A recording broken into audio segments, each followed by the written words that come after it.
I was just going to say though, I know what Jussi Björling liked to have a very tight belt. Yes, I mean, not so tight that he couldn't breathe, but because he wanted to feel the support. So it's helpful to have a belt. Well, I'm for a guy, speaking from a guy's perspective, but I mean, it would be roughly the same thing, I guess, if you had a corset, you know. So a belt that's tight enough that you feel your breath, you really feel your breath against your belt or your corset.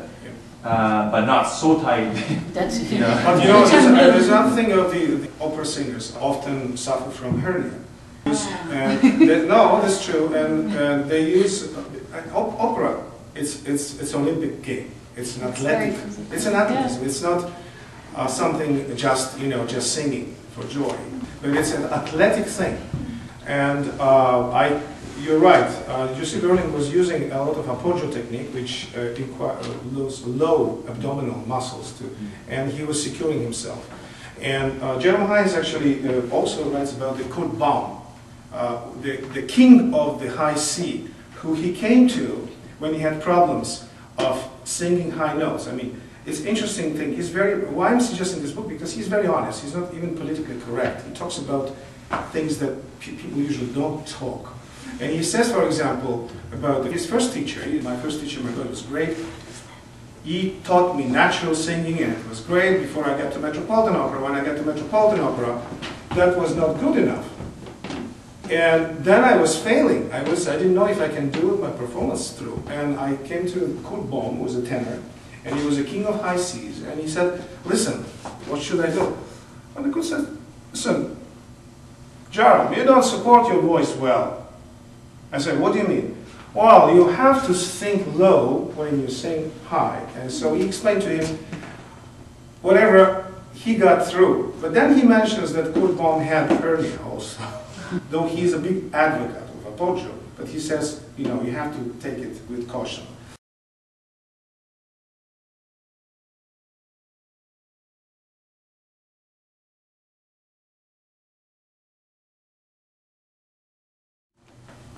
They're talking about, from what we saw in this video, about just expanding the rib cage when you're breathing. Yeah. But in my experience, when I think of opening, that's when I get tense, and that's when I have to go. So I just want to clarify this, and maybe you guys have something to add or to. So you want to have a high sternum so that the rib cage isn't closed, but you don't want to be stiff, right? No. And the diaphragm will move down, and you'll have an easier time sort of tugging at it to stay down with the abdominal and core muscles if your rib cage is more relaxed, right? So I'm curious what you guys have to add to that. Well, let me first give an example, and maybe that will be partially the answer in your question. We do think sometimes singers and teachers say that the only technique is a good technique and there's no other techniques, there's only one technique. But it's not true. When you talk about, like you're a jazz singer, right? Yes, but I sing classical. But you classical music, so, okay. Yeah, all right. Everything is the same. Everything's the same.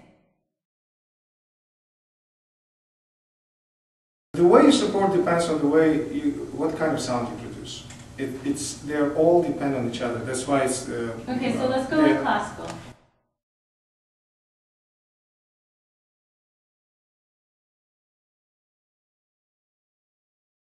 I'll give you this example.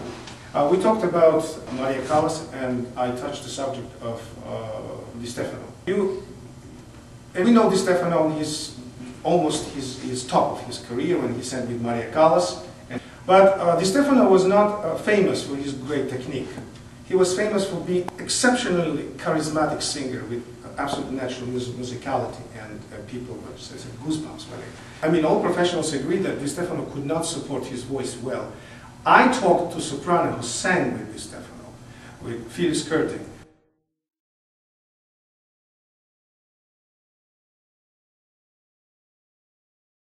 And she said, and she's a famous soprano, American soprano, and she thought that when Di Stefano sang, I wanted to push his diaphragm because he was not supporting the voice at all.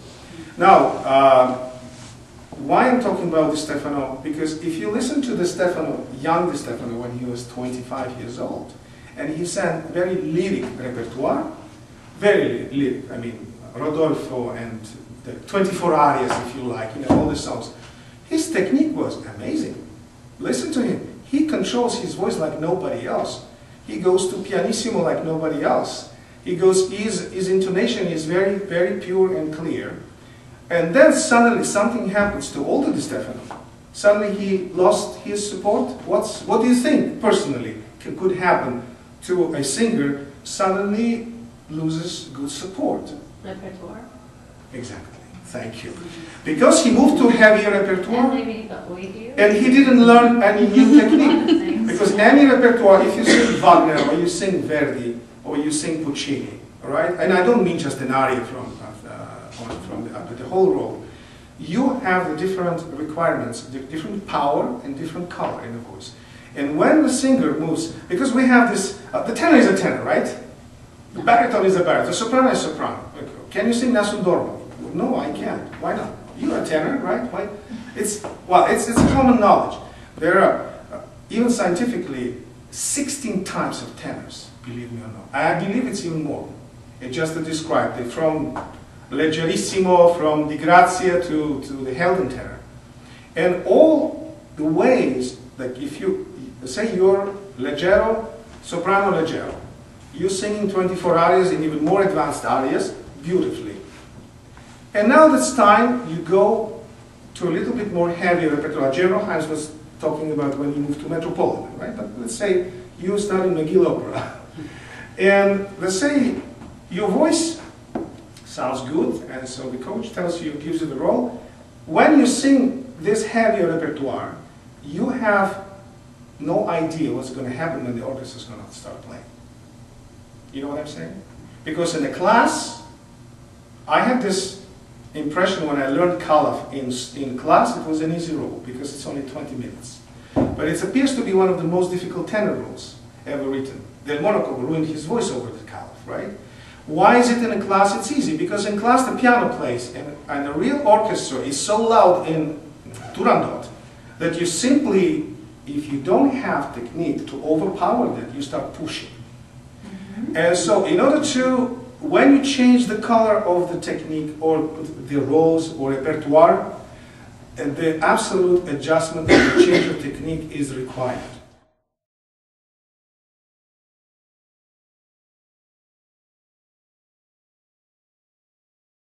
However, okay, so the external intercostal muscles, which is what we're talking about in the rib cage, right? Yes. Which is what opens the rib cage Yes. when we breathe.